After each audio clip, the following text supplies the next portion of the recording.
Finary, Lemlist, Ornitar ou encore Discord ont tous un point commun, leur site est sur Webflow. Et dans cette vidéo et dans ce beau setup où j'ai même un petit tableau pour t'illustrer certaines choses, attention à mon écriture, pas de changement, je vais t'expliquer pourquoi Webflow est le meilleur outil pour ta startup. Moi c'est Célien Boileau, je suis cofondateur de Winoble, une agence d'acquisition digitale depuis maintenant plus de 2 ans et demi qui accompagne des startups pour avoir plus de leads entrants grâce au digital.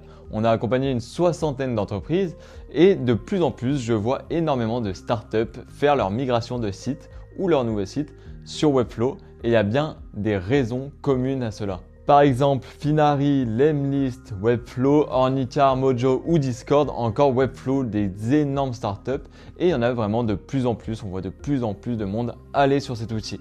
Et depuis le début de Winoble, on me pose énormément la question, est-ce que Webflow ou un autre outil? C'est pas juste une histoire de design, attention, parce que cet outil est aussi reconnu pour ça, pour des beaux sites assez design avec plein d'animations, mais il y a aussi plein de raisons stratégiques que je vais t'expliquer dans la vidéo. Donc voilà, c'est parti, il y aura 5 raisons et aussi les limites de Webflow, donc on peut commencer directement. La raison numéro 1, et c'est sans doute la plus importante, c'est vraiment l'autonomie marketing. Donc l'autonomie marketing, c'est quoi? C'est quand tu es une startup qui va vraiment lever plusieurs centaines de milliers ou millions d'euros, tu cherches vraiment de la grosse croissance. Donc par exemple, quand tu veux lancer une nouvelle campagne, tu dois être ultra rapide et efficace du jour au lendemain en créant une nouvelle page, par exemple pour balancer une campagne de Google Ads. Et l'autonomie marketing, c'est quoi? C'est que grâce à Webflow, grâce à cet outil, tu peux vraiment avoir un outil qui est simple d'accès et d'utilisation pour tous les pôles de ta startup. Ça veut dire que n'importe qui peut avoir accès à Webflow et être formé à Webflow pour rajouter certaines infos, des nouveautés de ta boîte ou des nouvelles landings avec un nouveau positionnement ou une nouvelle cible, etc. De tester rapidement, de faire de l'A/B test, de voir les insights, etc. Mais tout ça surtout, c'est ça l'autonomie marketing, tout ça sans aucun bug. Ça veut dire que si le développement de ton site Webflow est bien exécuté, toi, tu as une équipe qui peut prendre en main ton site Webflow, rajouter des choses sans aucun bug. Là où certains outils ont un peu des limites, quand tu rajoutes des choses, ça va créer des bugs partout.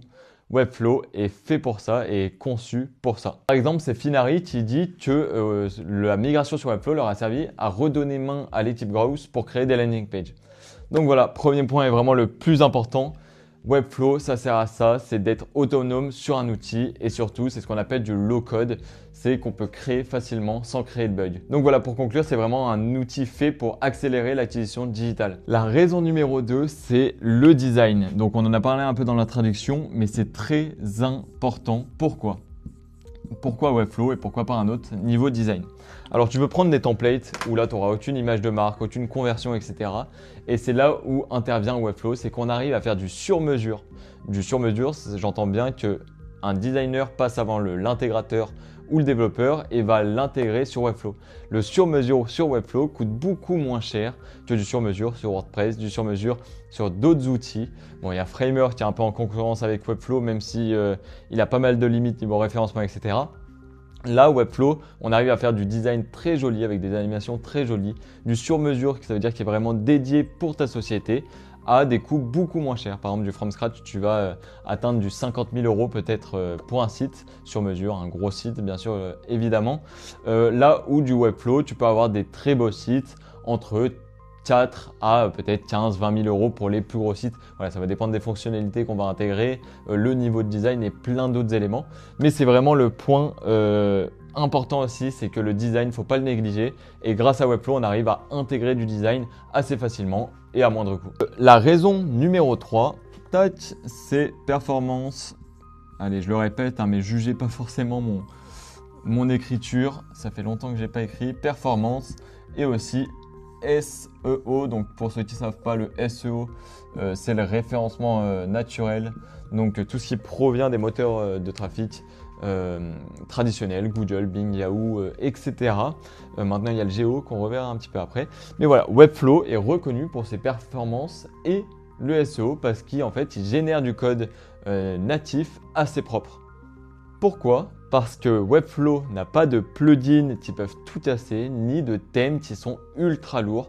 Il y a l'intégralité, enfin pas l'intégralité, mais beaucoup de choses qui sont natifs dans Webflow et qui sont aussi vérifiées par Webflow. Donc, résultat, on a des sites assez rapides et Google, ils adorent les sites rapides avec des bonnes web perfs pour vraiment augmenter ton référencement naturel derrière. Donc voilà.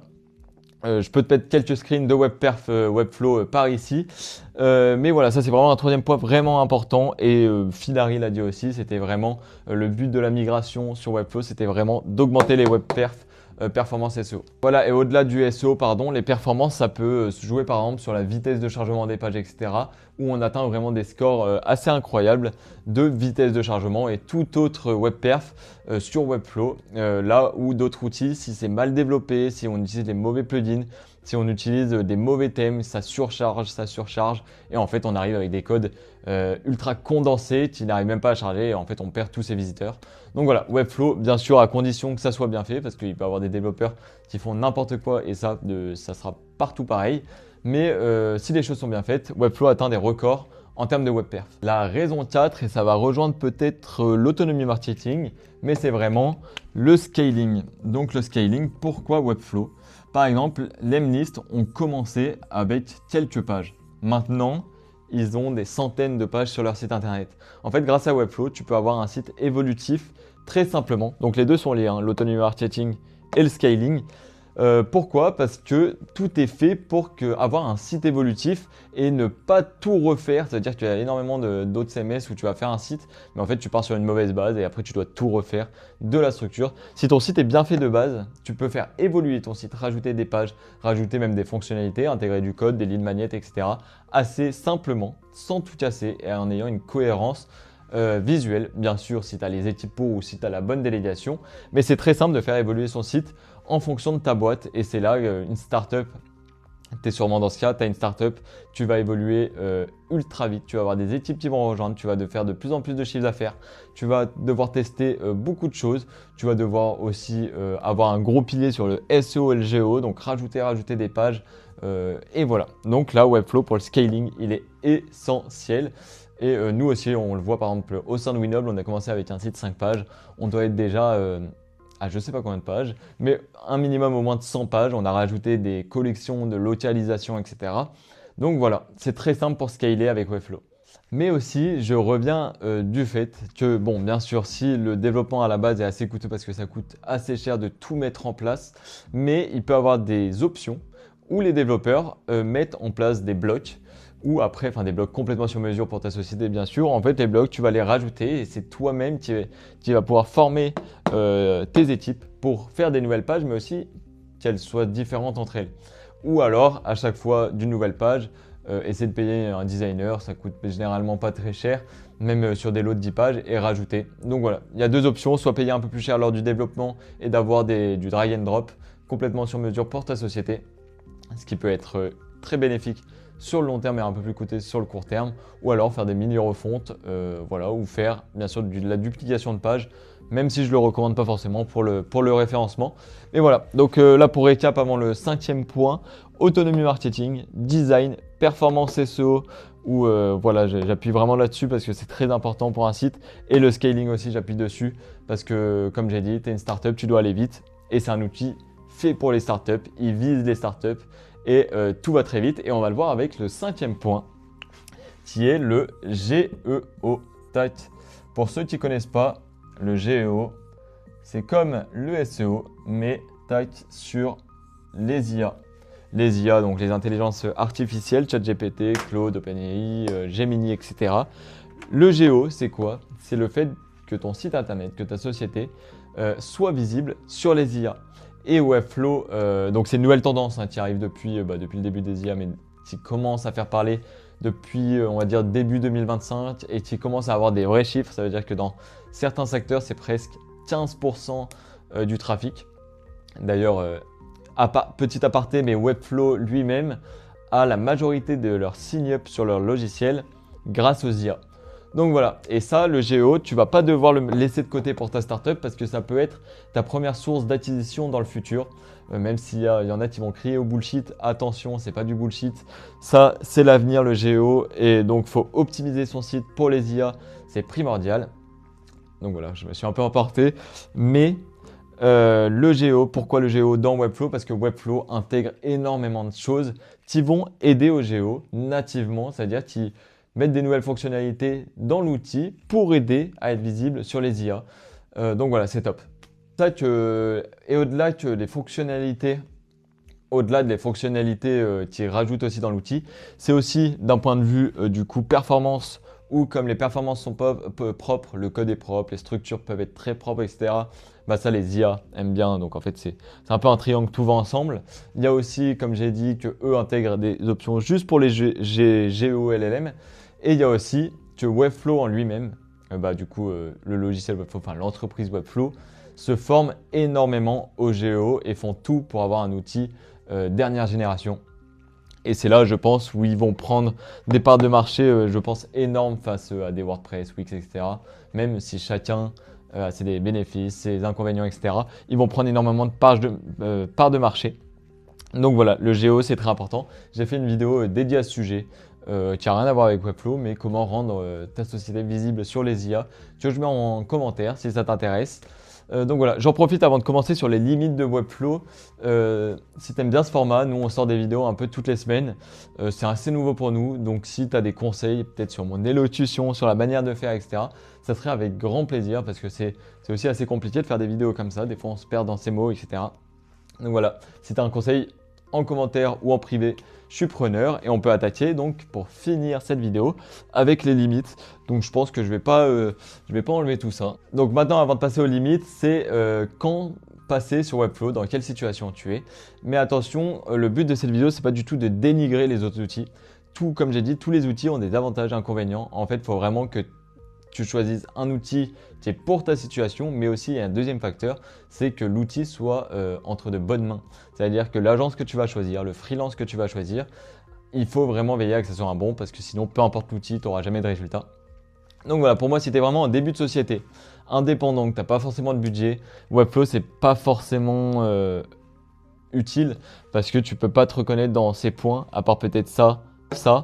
Et en fait, Webflow, pour être assez réaliste, pour avoir un très bon site, bien sûr, parce qu'il faut la stratégie, ça peut varier entre 5 à 20 000 euros.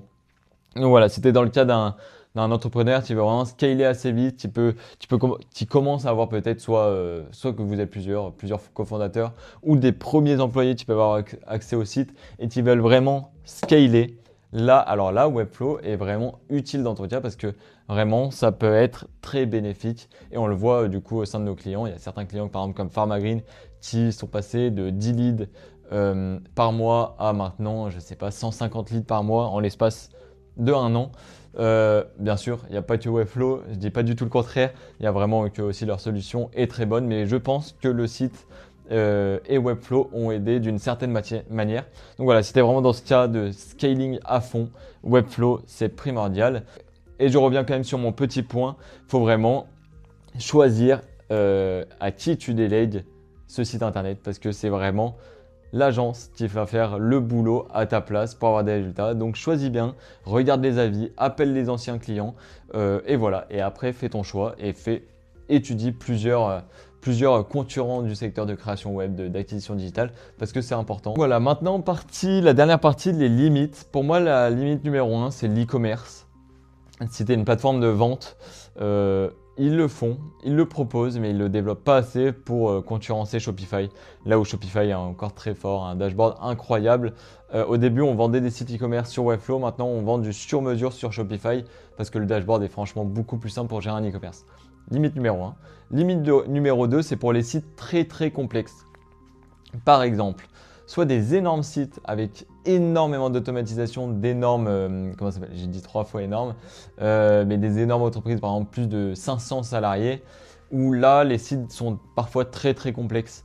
Donc là souvent c'est du WordPress complètement sur mesure, mais là alors c'est pas du tout les mêmes coûts.